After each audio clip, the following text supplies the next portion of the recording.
It's Kickoff with Boomer and Valenti. We are back. It is the picks. Nice bounce back for me, 7-3. Just trying to build the foundation. Boomer, we'll leave it as mistakes were made. I like this slate. I really do. Quick note, because Boomer, I know you're partially enamored with and partially horrified with some of the tidbits I offer. Last week, just a sign to the people when we talk about you got to bet ugly stuff. Last week, teams that had at least 75% of the tickets, we call those public teams, there were 8 of them. Do you know what the record was last week, Boomer? 1-7. 0-8. 0-8. There you go. You have to get into the mud and bet nonsense. That's the only way to survive in this league. I actually really like this slate because there's 9 home underdogs. That's generally where I live. Let's get to the picks. Picks of the week. So let's start out with one of those home dogs. It is the Jacksonville Jaguars laying 2.5. They travel to Pittsburgh, who might be the worst 4-2 team in history. Boomer, what do you got? Pittsburgh, one of 2 teams that have been outgained in every game thus far this year. The other team, the Arizona Cardinals. I don't know how Mike Tomlin's doing this. I really don't. He's awesome. That's how. Well, they get turnovers. They run the ball a little bit, and all of a sudden Kenny Pickett makes a throw. I just got to believe that Mike Tomlin at home against the Jaguars is going to be a little bit colder on Sunday than it has been around the week, here this week. So I'm going to take the home dog here if I've learned anything from you for the Pittsburgh Steelers. Don't be disappointed in me. Okay. I actually am going to go Jags here. I can't. The analytics, and you brought up some of them. Boomer, it's like outrunning a speeding train. Eventually, this stuff catches up to you in this league. I'm going to go Jags. Jets, Giants. Jets laying a flat 3. And people, if you're not in New York, one of Boomer's coworkers went nuts. Zach Wilson on vacation on the bye. I mean, Booms. You're losing cabin pressure over there. Well, time out. You're talking about Sean Marash. I don't consider him a coworker. He works somewhere else. He's from Mars. He's not from here. He's from Mars. But he's a huge Giant fan. He's a huge Giant fan. He loves tweaking the Jet fan. Here's the deal. I've been tweaking the Giant fan this week. No Andrew Thomas. No Daniel Jones. I think the Giant offense has actually been better with Tyrod Taylor. It's been more efficient. It's been more relaxed. It hasn't been helter-skelter. And he hasn't turned the ball over. But I think the Jet defense is that good. They are going to get back DJ Reed and Sauce Gardner for this game. They have given opposing quarterbacks a hell of a time playing against them. So I will take the Jets, and I suspect that they're going to get 3 or 4 turnovers in this game. And look, for that reason, the Jets are probably the right side. I'm actually going to veto this one. If I had to pick it, it would be the Giants. I cannot take Zach Wilson as a field goal favorite in this football league. And I understand he's gotten – go ahead. I was going to say, and you got to take the under, right? Oh, 100%. You could put this under at like 28. I'd probably take the under. This is going to be like a little kids football game. 10-7 and orange slices for all. Let's go. Texans lay the 3.5 at Carolina. What do you got? I am taking the Texans. Yeah. I think that and the interesting thing in this game, it's the first and second overall draft picks going against each other, Bryce Young and C.J. Stroud. And I think all of us who have watched these games with C.J. Stroud in them feel like he's so ahead of schedule. And he looks so much better than Bryce Young right now. Doesn't mean that he's going to have a better career than Bryce Young, but at the moment, I would say he's ahead of Bryce. And I think that the Panthers, they're not getting any offense. Their defense has been giving up big plays. I'm going to go with the Texans here on the road. Yeah, it's a brutal situational play to take a rookie laying 3.5 on the road. But I think that is everything Boomer just said. It's a credibility line to how good Stroud has been. And I got to be honest, I think D'Amico Ryans has ran a pretty buttoned-up operation for a young team, and I'll continue to say it. Will Anderson is going to explode at some point this year. But I'm going to take the Texans, lay to 3.5. That's mainly a play against the Panthers more than anything else, guys. Dolphins laying 9.5 hosting the Pats. I just think that the Dolphins are a little bit banged up. I know that they're so much better at home than they are on the road. Bill Belichick will have something to slow down the Dolphins. I don't think the Patriots are going to win the game, but I think they'll keep it within the number. I could see this being like a 27-20 game. I'm going to take the Patriots. I'm with you. Dolphins down 3-0 linemen, down A. Shane. You're down a couple of corners. Here's the other thing. Maybe I'm convincing myself. You give Belichick that second crack at you. He'll have something better than that 3 high safety nonsense he tried in the first round of this one. I will take the Patriots. Atlanta, yuck.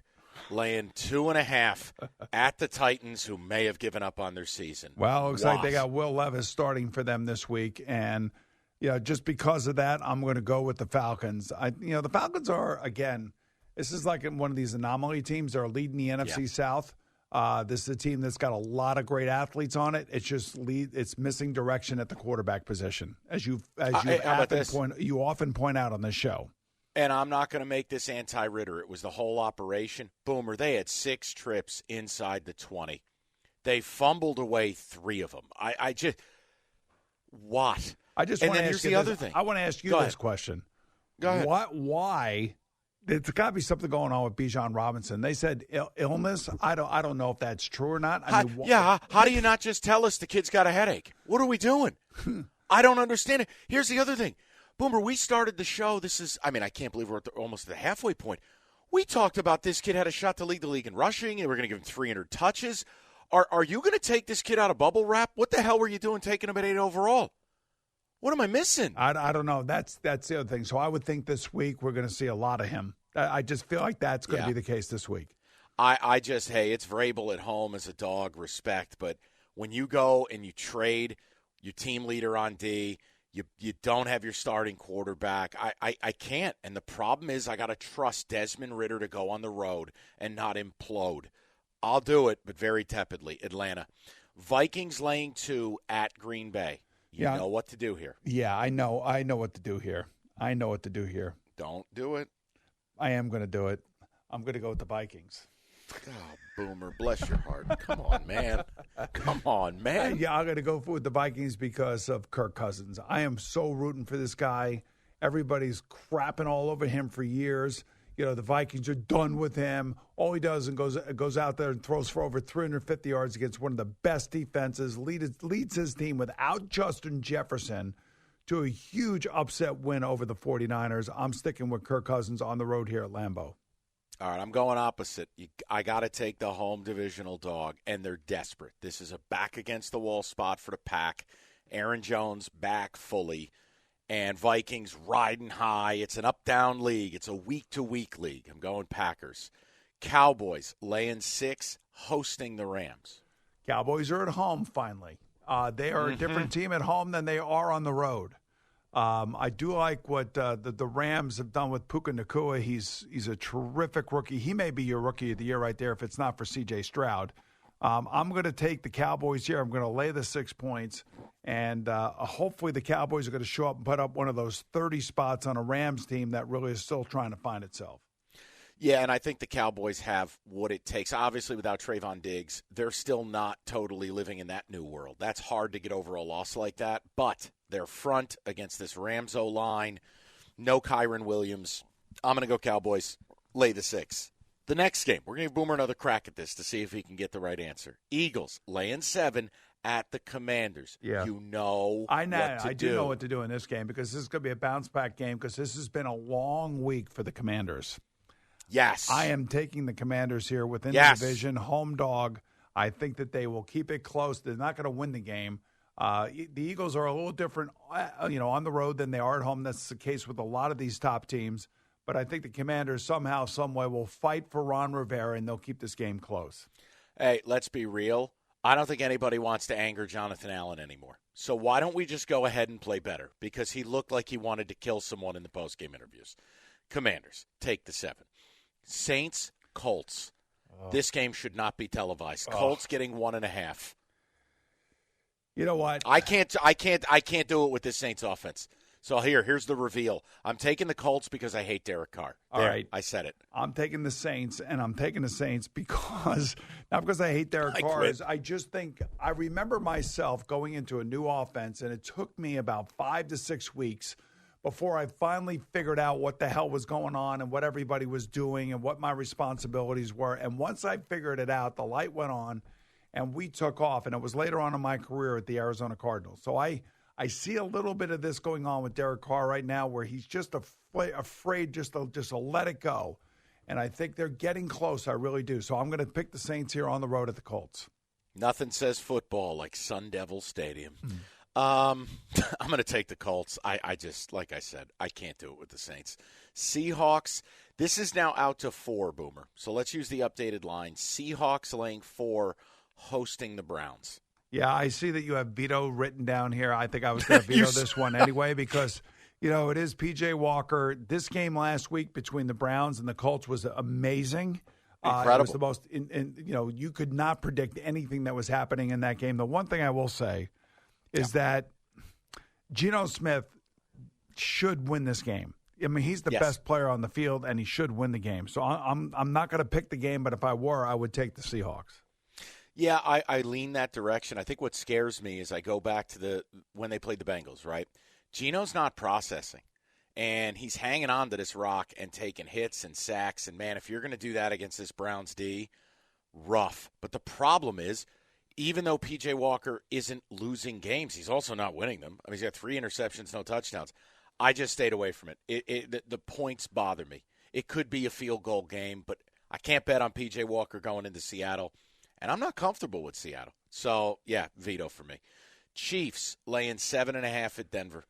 Well, we all know about these numbers. Andy Reid and Patrick Mahomes own the Denver Broncos. They don't lose to the Denver Broncos. So if I had the money line, I'd be putting it right there on the Chiefs, and they're going to win. The thing about the Broncos is that they keep all these games close. The question is whether or not they can keep it within a touchdown. I think they can. I'm going to take the Broncos, and I'll take the points at home. Oh, God help me. I promised myself I would not end up on the Broncos ever again, but you're right. You're right, and I got away with it betting the Chiefs laying the 5.5. I know what the data is. Mahomes does not cover north of 6.5. I got to do it, but plug your nose. I'll take Denver. I hate myself. That's how you know you got the right pick in the NFL. You look in the mirror and you say, I hate you. That's how. Ravens laying 9 at Arizona. Yeah, I'm taking the Ravens here. They asked Lamar Jackson this week about, this is a lay down spot. You're overlooking this team, and Lamar had the right answer. We ain't looking over anybody. Every team is tough. Every game is tough.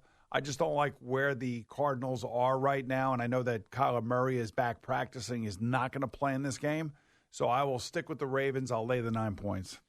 I'm with you. I mean, Arizona, if you wanted an alternate way to play this, you could maybe bet Arizona in the first half and then go Ravens in the second half. Arizona at halftime, they run out of gas. There's only so much you can do, so much you can scheme. Their limitations become apparent. I've done a pretty good job betting against Arizona the last 4 weeks. I'm going to keep doing it. Let's go Ravens, lay the 9. Chargers laying 9.5 against the Bears. All right, this is one of my veto picks here. So no, yes. What about Bobby Badgett? Yeah, Come on, it's Tyson Bagent. It's not Bobby Badgett. And I'm telling you, I'm sticking with Tyson Bagent to win the game. But I am not picking this game. I'm not going along with that. Hey, I'll adopt them for the week. Give me the 9.5. The Chargers shouldn't be 9.5-point favorites over neighborhood child football teams. Give me the Bears. Let's go to Monday night. Garoppolo is in line to start. Time of taping, Lions laying 7.5. If Jimmy Garoppolo is playing, Mike, I am taking the Raiders. I'll take the points. I think the Lions will win. They'll bounce back. They had it's been a long week for them. I always used to hate playing teams that were coming off of blowouts the next week because you always got their best effort. And I think the Lions will win the game, but I think the Patriots will keep it close. Raiders. The Raiders. Oh, I got you. Here's a stat. Here's where Boomer might be right. The Lions are the biggest public team of the week. 97% of tickets, 96% of the money. Lions. You do not want to be on that side, which means we plug our nose and we put the eye patch on. Raiders, give me the 7.5.